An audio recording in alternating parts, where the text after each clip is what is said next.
cerita saya jahit, kami orang susah ya, memang dulu memang susah kali petani orang tua kita.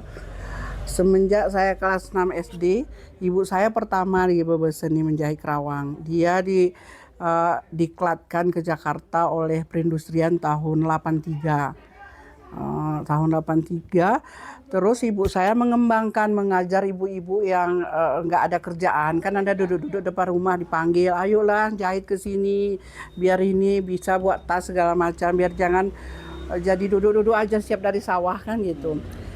Terus saya waktu itu kelas 6 SD, saya nggak dikasih jahit, saya tetap masuk ke mesin jahit.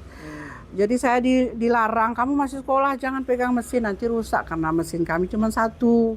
Jadi waktu orang tua saya pergi melayat apa orang meninggal segala macam ada pesta, saya langsung masuk ke mesin jahit. Saya belajar terus. Setelah itu umur 13 tahun ya kelas 1 SMP, saya udah jahit.